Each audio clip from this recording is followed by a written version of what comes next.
All right, hello everyone, welcome back to your batch Spoken English Zero to Hero. My name is Udisha and we are going to start another session, another topic, but I really want to remind you all, now that you have started investing your time in this batch, don't waste your time.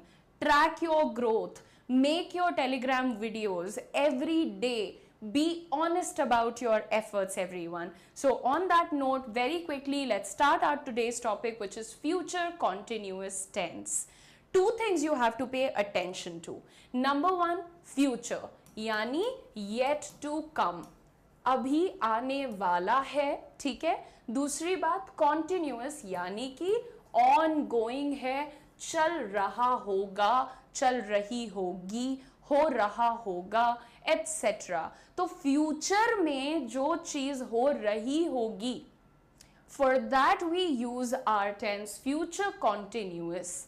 Okay, now hoping everybody knows the value of revision, क्योंकि हमने इसी तरह से present continuous पढ़ा था, past continuous पढ़ा था, और आज हम पढ़ रहे हैं future continuous. It is very easy. Continuous को देखते ही हमें पता होता है कि वर्ब के फर्स्ट फॉर्म में आईएनजी लगा करके हम वर्ब यूज करते हैं. फ्यूचर है तो हम कौन सा ऑक्सिलरी यूज करते हैं? विल यूज करते हैं.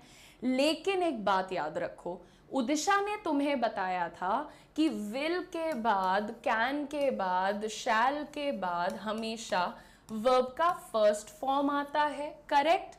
हैज के बाद, हैव के बाद क्या आता है? वर्ब का थर्ड फॉर्म आता है, ये भी करेक्ट. लेकिन अगर हमें इन दोनों की दोस्ती करानी है तो हमें बीच में एक ऑक्सिलरी और लगाना पड़ता है, जो कि है बी, ठीक है. हैज हैव के बाद तुम बीन लगाते हो, लेकिन विल, शैल, कैन के बाद तुम बी लगाते हो. रीजन है, हैज हैव वर्ब का थर्ड फॉर्म मांगते हैं, बी का थर्ड फॉर्म बीन होता है, और विल, शैल, कैन वर्ब का फर्स्ट फॉर्म मांगते हैं तो बी अपना फर्स्ट फॉर्म होता है. इसलिए फ्यूचर कॉन्टिन्यूअस में हम कहते हैं will plus be plus V I N G. ये जो छोटे छोटे रूल बताती हूँ ना कि हैज हैव के बाद थर्ड फॉर्म ही है बेटा बीन भी. बी का थर्ड फॉर्म बीन होता है, ठीक है. आईएनजी फॉर्म बीइंग होता है, फर्स्ट फॉर्म बी होता है, राइट. तो इस तरह से यहां पर हमने समझा कि विल के बाद बी आता है, बी के बाद वी आई एन जी आता है, और तब हमें मिलता है future continuous. Future continuous tense में सबसे पहली चीज अगर हम जाने कि क्या, कहां पर हम यूज करेंगे, ongoing actions of the future. मैं कल 2 बजे पढ़ा रही होंगी, कल ये हो रहा होगा, कल तो इस टाइम मैच हो रहा होगा, राइट. तो हम अक्सर ये गेस करते हैं, बताते हैं कि फ्यूचर में ये हो रहा होगा. सो रहा होगा, रही होगी, रहे होंगे के लिए हम यूज करते हैं अपना फ्यूचर कॉन्टिन्यूअस टेंस, ठीक है. I will be studying at this time tomorrow. यहां पर जरूरी है अपना स्ट्रक्चर समझ लेना. अच्छी चीज ये है कि सिंगुलर हो या प्लूरल, हम यही फॉलो करेंगे, subject plus will plus be plus V I N G plus object, यही फॉलो होगा. I will be studying at this time tomorrow. कल की बात हो रही है, फ्यूचर की बात हो रही है. अगर तुम टाइम नहीं भी लिखोगे और ये स्ट्रक्चर फॉलो करोगे तो वो अंडरस्टूड है कि तुम फ्यूचर की बात कर रहे हो, ठीक है. ऐसे ही देखो यहाँ पर प्लान्ड एक्शन अगर कोई है कि भाई मेरा तो फिक्स्ड है, मैं तो 2025 में पहाड़ों में रह रही होंगी, ठीक है. I will be living in the mountains, I will be living in the mountains. Planned action with duration, duration भी है. 2025 बताया मैंने, एग्जैक्ट बताया. अगर मुझे ये कहना है कि भाई मैं कम से कम 6 महीने पहाड़ों में रहा करूंगी, I will be living for 6 months in the mountains. तो जब तुम्हारे पास ड्यूरेशन है, तुम्हारे पास इस तरह का कोई भी क्लियर टाइमिंग है, तब भी तुम यूज करते हो अपना फ्यूचर कॉन्टिन्यूअस टेंस एवरीवन, ठीक है। आगे बात करते हैं। They will be travelling to Europe next summer, वो अगली गर्मी में, नेक्स्ट समर लगा लो, नेक्स्ट 6 months लगा लो, नेक्स्ट 2005 लगा लो, जो भी टाइम तुम लेकर के चल रहे हो, ठीक है। सो यहाँ पर तुमने कहा they will be travelling to Europe, वे तो यूरोप जा रहे होंगे, वे यूरोप की यात्रा, अब यूरोप ना बोलना, देखो यूरोप नहीं होता है, यूरोप होता है, यूरोप, खुद उनके मुंह से सुनो, उनके नाम, उनका कॉन्टिनेंट का नाम है तो तुम उसी तरह से खुद भी बोलो। इंडिया को कोई इंडाया बोलेगा तो आपको बुरा लगेगा, right, so it is India. Now moving on, expression of time sensitivity, अब देखो टाइम को लेकर के कोई चीज बहुत ज्यादा अगर इम्पैक्टफुल है ना, जिसमें टाइम का मेजर रोल है, तो यहां पर she will B presenting at the conference when you arrive, तो टाइम बहुत जरूरी है कि वो कब कॉन्फ्रेंस पे प्रैक्टिस कर रही होगी, जब तुम आओगे, जब तुम पहुंचोगे तब तो वो प्रेजेंटेशन दे रही होगी, जब तक तुम आओगे वो सो चुकी रहेगी, जब तक तुम ब्ला ब्ला ब्ला ब्ला ब्ला ब्ला, तो जब तक के साथ जब भी आप एक टाइम बताते हैं आपको यूज करना होता है अपना फ्यूचर कॉन्टिन्यूअस टेंस, ठीक है। अब आपने देख लिया कहाँ कहाँ यूज करना है, तो एक बार डेक्लरेटिव पॉजिटिव के फॉर्मूला को रिवाइज कर लेते हैं। सब्जेक्ट विल बी, वर्ब का आईएनजी फॉर्म, ऑब्जेक्ट, कोई दिक्कत है, कोई दिक्कत नहीं होनी चाहिए, बिकॉज बहुत ही इजी है आपके लिए। Just give me a second everyone.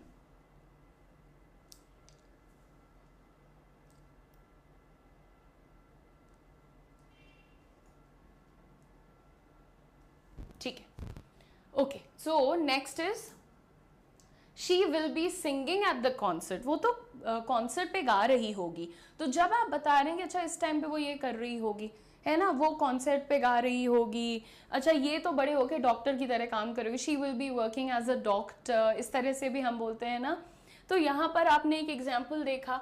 Next देखो, क्योंकि मैं वो मल्टीपल एग्जाम्पल्स दे चुकी थी, तो अब सीधे इस पे आ जाते हैं। डेक्लरेटिव नेगेटिव होगा तो क्या करेंगे, इसमें कई बार लोग एक्चुअली कंफ्यूज होते हैं, तो क्या करते हैं कि जैसे मैंने बोला कि she will be singing at the concert, तो she will be not singing ऐसा कर देते हैं, या शी विल बी नॉट कर देते हैं और वो गलत हो जाता है। She will not be singing आपका स्ट्रक्चर होगा, क्योंकि सब्जेक्ट, फिर ऑक्सिलरी, फिर नॉट, फिर बी, फिर वर्ब आईएनजी, फिर ऑब्जेक्ट। तो इस बात को आप बहुत ख्याल रखना। She will be not singing मत बोलना, she will not be singing बोलना। शी विल बी नॉट गलत है, she will not B correct है। ध्यान से देखिए, प्रैक्टिस करिए, 4 चीजें पढ़ते हैं, 4 रिवाइज करिए, 4-4 घंटे भी 4 रिवाइज करोगे तो तुम्हारा दिन यूटिलाइज होता है। नेक्स्ट देखो, now we will not be attending the meeting, हम मीटिंग में नहीं आएंगे, हमने सिर्फ इतना कहा है कि यार कल की मीटिंग में हम नहीं आएंगे, we will not be coming in the meeting tomorrow, we will not be attending the meeting tomorrow, simple है, ठीक है भाई, हम कल कॉलेज नहीं आएंगे, I will not be coming to college tomorrow, ठीक है भाई, मैं और क्या, ऐसे बहुत सारी चीज़ें हम लोग बोलते हैं ना, एग्जाम्पल एकदम से याद नहीं आता, लेकिन मान लो मैंने आपसे ये कहा कि दिनेश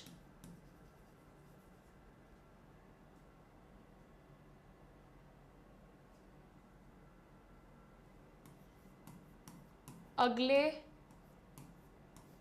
मैच में नहीं खेलेगा,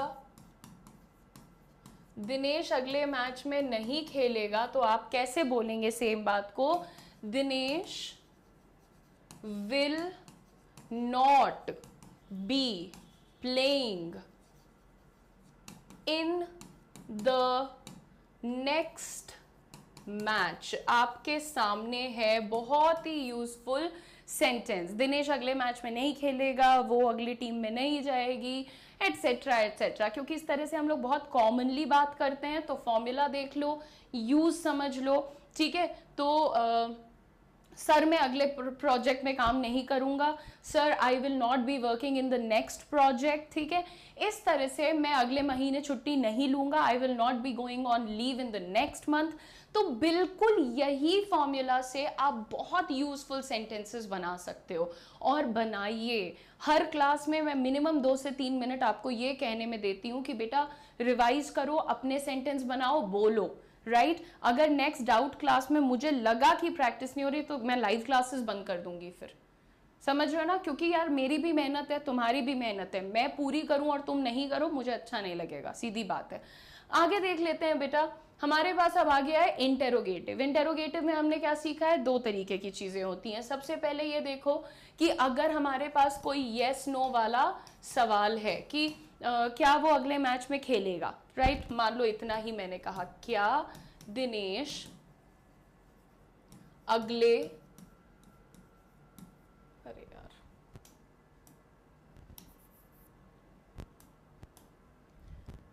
क्या दिनेश अगले मैच में खेलेगा,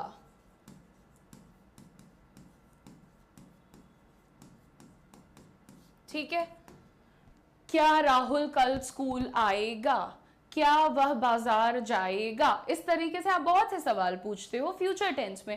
आज शाम को पापा दिल्ली जाएंगे, है ना, we very commonly ask these kinds of questions. तो क्या दिनेश अगले मैच में खेलेगा, सिंपल है, विल दिनेश बी प्लेइंग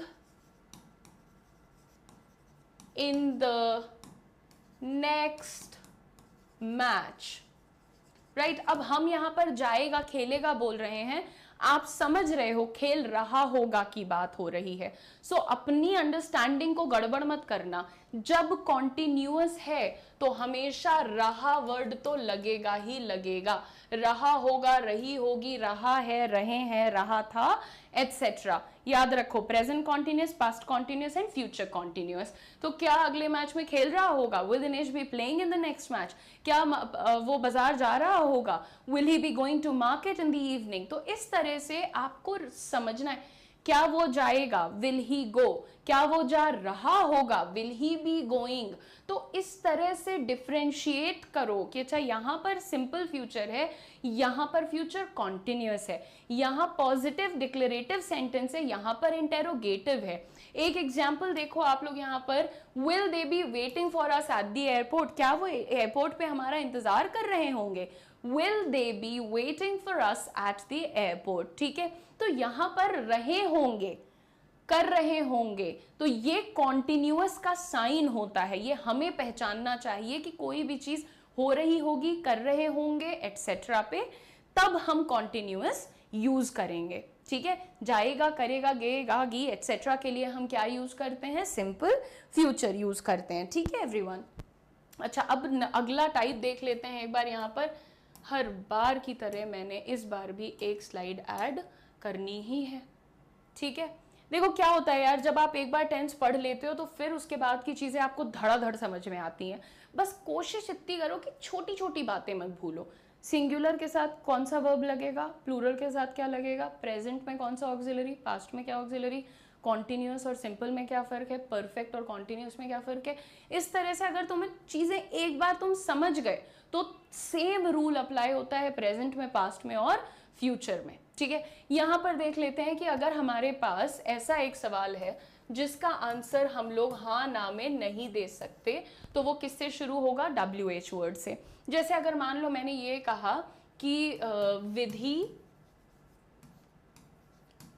कहाँ जा रही होगी, है ना। जैसे हम कभी कभी बात करते हैं, क्या पता यार विधि कहाँ जा रही होगी, राहुल कहाँ जा रहा होगा, कॉलेज के बाद तो सारे दोस्त अलग हो जाते हैं, so we talk like that ना, ऐसे भी सिचुएशन आती है। तो विधि कहाँ जा रही होगी, एक सवाल उठा है आपके मन में, तो मान लो कि विधि लंदन में एडमिशन ले रही होगी, तो इसका आंसर हो सकता है हाँ ना में, तो आंसर दोगे नहीं आप। तो कैसे इसको बनाओगे, यहां पर पहले लिखोगे WH वर्ड, फिर लिखोगे विल, फिर लिखोगे सब्जेक्ट, फिर लिखोगे बी, फिर लिखोगे VING और फिर लिखोगे अपना ऑब्जेक्ट, फॉर्मूला नोट करो तुरंत, पीडीएफ तो मिलती ही है पर लिख के भी रखो, क्योंकि फिर बाद में वीडियो चलाओ, पूरा देखो, लास्ट में फॉर्मूला ढूंढो, इससे अच्छा है नोटबुक में रखो, है ना। सो सबसे पहले यहाँ पर क्या पूछा है, कहाँ पूछा है, कैसे बताएंगे, where will Vidhi be going, where will Vidhi be going, ठीक है। अच्छा ये कहाँ रह रहा होगा, है ना, इसको मतलब कहाँ पे रखवाओगे, जैसे पूछते नहीं है कि भाई तुम्हारा कजन आ तो गया है पर इसको रुकवाएंगे कहाँ, तो तुम्हारा cousin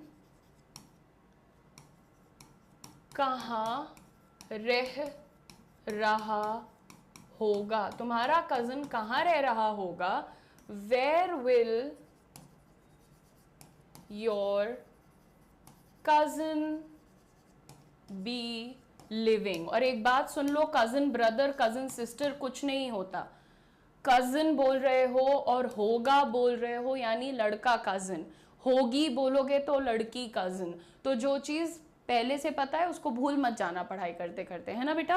where will your cousin be living, where will your sister be travelling, when will you be coming back, तुम कब वापस आ रहे होगे ये तो बता दो, when will you be coming back, WH word, will subject, be VING object. तो जनरली जो कॉन्टिन्यूअस वाला हिस्सा होता है टेंस का वो हम जल्दी खत्म कर देते हैं, तो उसी तरह से ये आज का सेशन भी स्मॉलर देन अदर्स है, बट भूलने वाली चीज होती है, जो जितना आसान होता है दिमाग से उतनी जल्दी उतरता है। तो मैं यही रिक्वेस्ट करूंगी कि आप लोग थोड़ा सा रिवाइज कर लो, utilise your time for good, take care of yourself, keep speaking. मैं आपसे डाउट सेशन में फ्राइडे को मिलूंगी शाम 6 बजे, तो टेलीग्राम लिंक पर टेलीग्राम ग्रुप को ज्वाइन कर लो, उसमें लिंक आएगा, उस पर जुड़कर मेरे साथ कनेक्ट कर लेना और अपने डाउट्स पूछ लेना।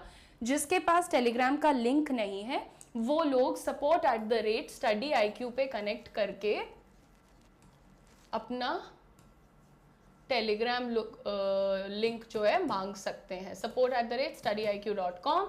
अच्छा, और बोल देना कि मैं रिकॉर्डेड बैच का स्टूडेंट हूँ, वरना गलत लिंक भी मिल सकता है। So thank you so much for watching again guys, take good care of yourself, be confident, love yourself, put yourselves out there, step out of your comfort zone and keep shining. Okay, namaste, tata, bye bye.